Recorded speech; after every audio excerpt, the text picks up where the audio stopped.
Welcome, Lighthouse Education Consultants. I'm Dr. Bryan. We're going to talk about kindergarten visual learner adjustments, and these are little tricks or techniques as a parent or a teacher we can use to help our student or child that's a visual learner.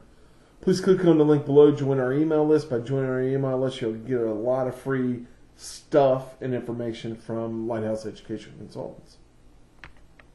So visual learner adjustments, what are we talking about? Well, first off, you've got to create a neat, ordered area for the student at home and at school. These students tend to be highly disorganized. Identify steps in a process. Now, I talked about this in the first thing. You've got to tell visual learners what step 1 is, step 2, step 3, step 4, step 5.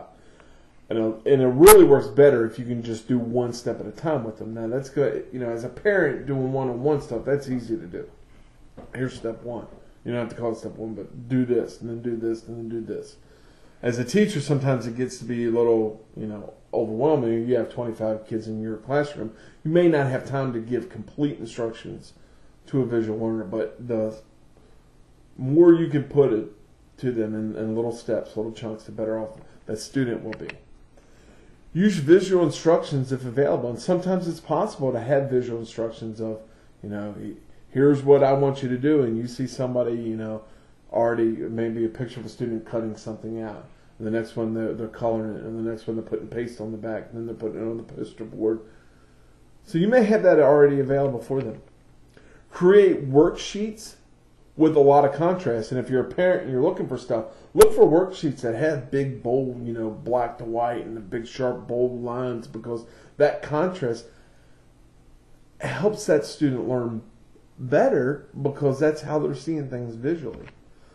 Point to learning items. So if you were reading a story, now a lot of times visual learners don't read words well at first, especially kindergarten. Some don't read those words until 7th, 8th grade. Have your line trace underneath what that word is as you're saying it. So the sky is blue, and your finger is tracing across every word.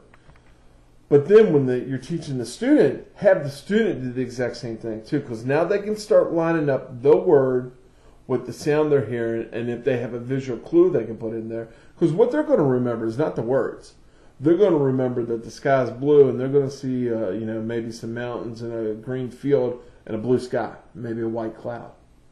That's how they're going to see it. They're going to see it as a picture, not as the words, but we need to make that connection between the words and the picture that they're seeing. Give one assignment at a time, and this is very big for visual learners because it goes back to the highly disorganized and needing a neat area. If you give them 4 or 5 things to do, then you might get 1 done right and 4 done not at all, or none of them done right.